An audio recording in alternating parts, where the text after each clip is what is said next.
فلما رأينه أكبرنه وقطعن أيديهن وقلن حاش لله ما هذا بشرا إن هذا إلا ملك كريم।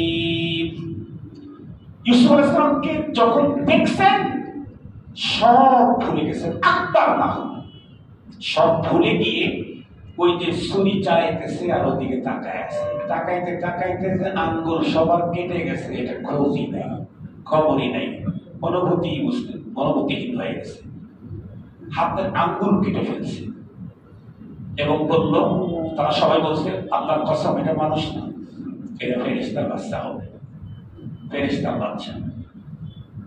পরবর্তীতে সুলাইখা বললেন দালিকুল্লাযী লুমতুন্নানি ফাযালিকাল্লাযী লুমতুন্নানি ফীহি। এই এখন কি অবস্থা? আমার ব্যাপারে না বলছো যে গোলামের পিছনে পাগল হয়েছে, এখন কি অবস্থা?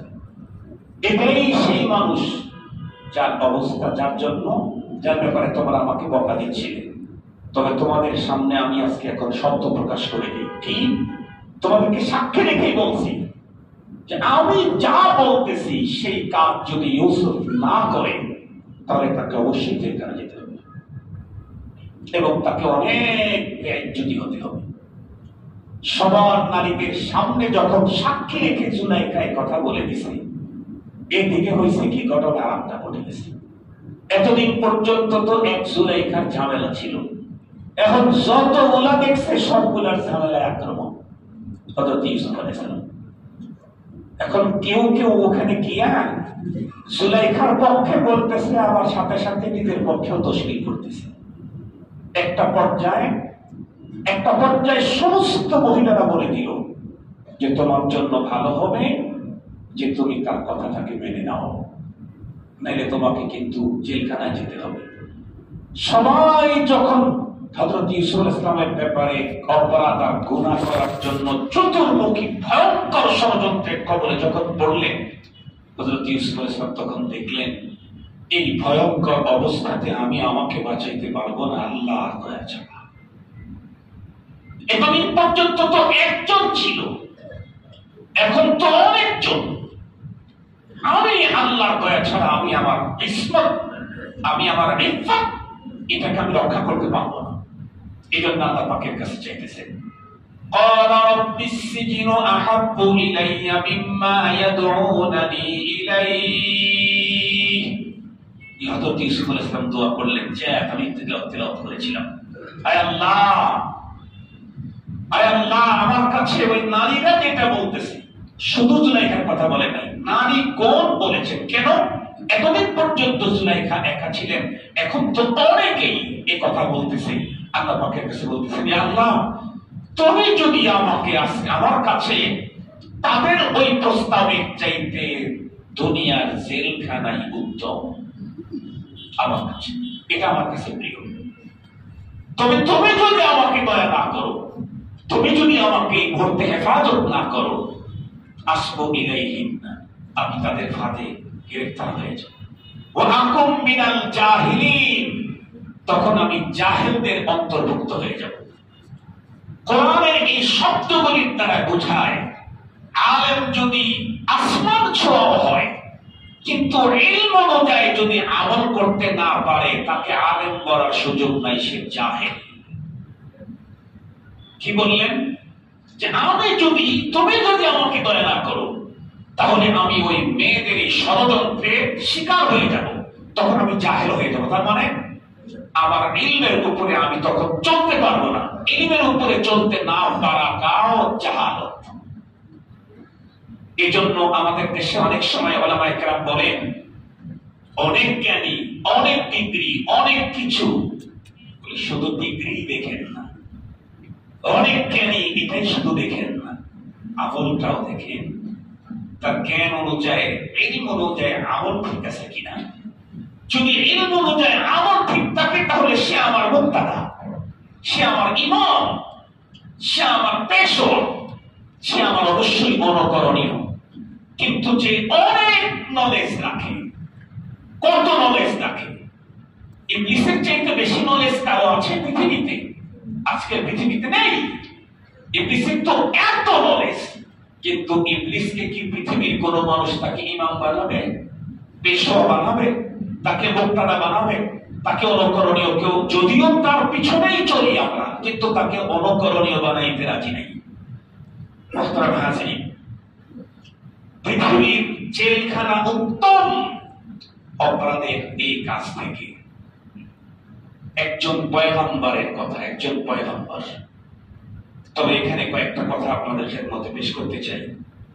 আমরা অনেক সময় ছোটখাটো মুসিবতের ভিতরে পড়ে গেলে এতটাই দিশেহারা হয়ে যাই, আল্লাহ পাকের কাছে তখন কোন মুসিবতের ভিতরে পড়লে বলি, আল্লাহ তুমি আমার কাছ থেকে এই মুসিবতটা সরায় নাও, প্রয়োজনে ওই মুসিবতটা দেও। এই কথাটা ইসলাম আমাদের শরীয়ত সমর্থন করে। এই আয়াতের তাফসীরের ভিতরেও এই কথার বর্ণনা আছে। রাসূল করিম সাল্লাল্লাহু আলাইহি ওয়াসাল্লামের বরাত দিয়ে হযরত ইউসুফ আলাইহিস সালাম তাদের ষড়যন্ত্র থেকে বাঁচার জন্য আসসিজনু আহাব্বু ইলাইয়া, আল্লাহ আমার কাছে জেলখানাটাই প্রিয়, এই কথাটা যদি না বলতেন তাহলে আল্লাহ পাক হয়তো তাকে জেলখানাতেও ঢুকাইতেন না। এটি ইউসুফ আলাইহিস সালাম আল্লাহ পাকের কাছ থেকে চেয়ে নিয়েছেন। এটা হলো একটা কথা কি মূল কথা হলো এটা, আল্লাহ পাক তাকে তো জেলখানায় ঢোকায়া, তারপরে ওই স্বপ্ন দেখায়া, তারপরে পয়গম্বরকে অনেক বেশি সম্মানিত করায়া, এরপরে তাকে মন্ত্রিত্বের চেয়ারে বসাবেন। এত বেশি সম্মানিত করতে চাইলে জেলখানাতে ঘোরায় না নিয়ে আসতে হতো না, এটা তো রবের সাজানো। তবে আমাদের জন্য উসুল হলো মুসিবত অনেক বড়, তাই বলে সেখান থেকে মুক্তির জন্য ছোট মুসিবতকে আহ্বান করা কখনোই ঠিক না, যাবে না। কেন? যে রব আমাকে অত বড় মুসিবত থেকে রক্ষা করবেন, উনি কি ছোট মুসিবত না দিলে ওনার চলতো না? যে রব আমাকে এত বড় ভাগ থেকে বাঁচালেন, ছোটটা তো কিছুই নেও না। এই জন্য আমরা এই কথা বলবো আল্লাহ পাকের কাছে, কোনোদিন বলবো না আল্লাহ আপনি আমাকে, এটাও বলবো না যে আল্লাহ তুমি আমাকে দুনিয়াতেই কাটায় দাও, দুনিয়াতেই কষ্ট দাও, আখিরাতে দিও না, এই কথা আমরা বলবো না। বরং কি বলবো, আল্লাহ আমরা আখিরাতেও কষ্ট পেতে চাই না, দুনিয়াতেও কষ্ট পেতে চাই না, তোমার কাছে সরি বলতেছি, তুমি একেবারে ক্ষমা করে দাও, কোনো কষ্ট আমি দিব না। অপাক করছি আমি, ক্ষমা করছি আমি, তোমার নাফরমানি করেছি আমি, কিন্তু আমি আযাব সইতে পারবো না, না পরপারে সইতে পারবো, না দুনিয়াতে সইতে পারবো। তোমার কাছে কমপ্লিট ক্ষমা চাই, কোনো আযাবই আমাকে দিও না, কোনো শাস্তি তুমি আমাকে দিও না, তুমি ও কালেও কাঁদাইও না, এ কালেও তুমি আমারে কাঁদাইও না। কাঁদানো ছাড়া তোমার কুদরতের পায়ে ধরে বলতেছি তুমি আমাকে মাফ করে দাও। যে রব আমাকে পরপারে না কাঁদাবেন, সে রব আমাকে দুনিয়াতে না কাঁদাইলে চলে না। তবে বলতে পারেন হুজুর তাহলে কি আমরা কাঁদবো না? কাঁদবো তো অবশ্যই। একটা হলো ব্যথা পাওয়ার পরে কাঁদা, আর একটা হলো ব্যথা ছাড়াই আল্লাহ পাকের প্রেম, মুহাব্বত, ভালোবাসা শুধুই ভয়েই কেটে দেওয়া। একটা হলো পেটন দেওয়ার পরে কাঁদা, আর একটা না লাঠি ঝাঁকানের পরে কেটে দেওয়া। বলেন তো দেখি দুই কাঁদার মধ্যে পার্থক্য আসে না নাই?